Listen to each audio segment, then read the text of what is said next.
notre confrère Pape Alé Niang. Donc la CAP s'est réunie pour faire le point.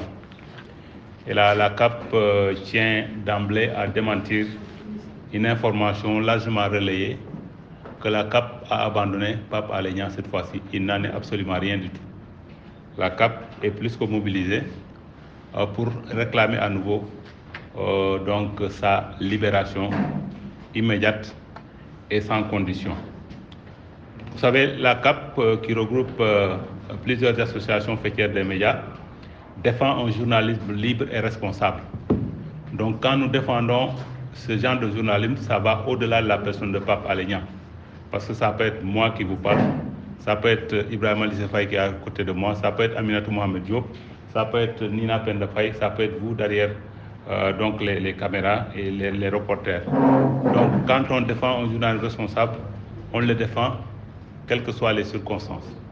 Donc c'est dans ce cadre-là que nous nous indignons de ce que, par exemple, le magazine Jeune Afrique a relayé cette information-là, repris par des médias.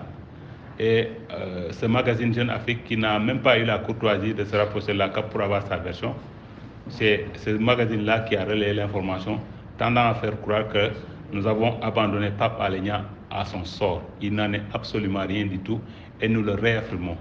Nous sommes plus que déterminés à le défendre. Et c'est dans ce cadre d'ailleurs que nous allons démarrer incessamment notre troisième plan d'action. Et ce troisième plan d'action, les points saillants, c'est les rencontres avec les chefs religieux.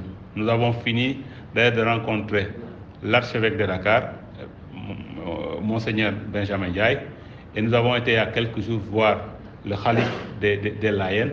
Nous allons continuer sur la même veine, aller vers Tivaouane, vers Touba, vers Kaolack, ici à Dakar, les Tal, et même la famille donc de Médina Gounass. Nous allons mettre à profit tous ces chefs religieux-là pour les sensibiliser sur la situation de notre confrère, parce que nous sommes convaincus que Pape Alé Niang, comme d'ailleurs vous avez vu le communiqué sorti par le procureur, communiqué dans lequel il y a beaucoup de contre-vérités, il faut oser le dire. Et depuis le début d'ailleurs, c'est comme ça que ça s'est passé entre les faits pour lesquels Pape Alé Niang a été arrêté et les informations qu'il donne en public. Il y a un fossé abyssal. Et ça aussi, nous devons le dire à la vérité. Donc il faut, à vouloir enfoncer Pape Alé Niang, il faut quand même que les gens disent la vérité. Et entre les faits réels pour lesquels il a été arrêté et ce que la justice, à travers le procureur, véhicule en public, il y a une grande différence. Et d'ailleurs, nous avons sorti un communiqué juste après le communiqué du procureur pour rétablir les faits, parce qu'il est important de rétablir les faits dans cette affaire-là. Donc, je le disais, nous défendons un journalisme libre et responsable. Et le jour des faits où la police a arrêté à nouveau Pape Alé Niang, nous avons été voir Pape Alé Niang pour lui parler après son poste sur le chef de la police. Et il a reconnu sa faute et vraiment il a fait amende honorable. Et d'ailleurs, il avait enlevé le post sur sa page Facebook. Malheureusement, la machine policière s'était déjà enclenchée. Mais aujourd'hui, nous sommes convaincus que nous pouvons trouver un terrain d'entente, parce que la prison, on le dit et redit, n'est pas une solution. Pensez que mettre les gens en prison, c'est ça la solution. Il y a beaucoup de mécanismes qu'on peut mettre en œuvre pour régler le problème et pas par la case prison. Voilà ce que nous voulions dire, redire que nous sommes donc plus que déterminés. Et c'est d'ailleurs dans ce cadre-là, quand vous regardez, nous, à la CAP, nous sommes convaincus que quelque part cette affaire-là, Pape Alé Niang, peut être corrélée avec l'actualité chaude autour de la Cour des comptes. C'est comme une affaire dans l'affaire pour détourner l'attention des Sénégalais sur vraiment Ali Kaladi, comme on dit. Parce que je pense que si les informations qui sont contenues dans le rapport de la Cour des comptes sont avérées, je pense qu'il n'y a pas plus gros scandale. L'affaire Pape Alé Niang est même lilliputien par rapport à ce scandale-là.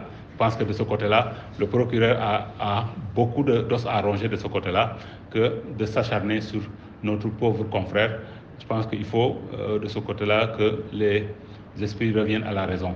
Et d'ailleurs, la société civile appelle à un grand rassemblement le 30 décembre pour défendre un peu nos pauvres sous qui ont été dilapidés d'après le rapport de la Cour des comptes. La CAP y sera pour faire entendre sa voix si d'ici là notre confrère Pape Alé Niang n'est pas libéré. Mais nous sommes sur le pied de guerre pour obtenir sa libération en passant par, comme je l'ai dit, les chefs religieux et les ambassades. Les ambassades aussi, nous avons déjà rencontré l'ambassade d'Allemagne. Nous allons continuer vers les autres chancelleries comme les États-Unis et autres pour le sensibiliser sur la véracité du dossier Pape Alé Niang. Voilà ce que je voulais dire en version française. Et je donne à Ibrahima Lissa pour la version wolof.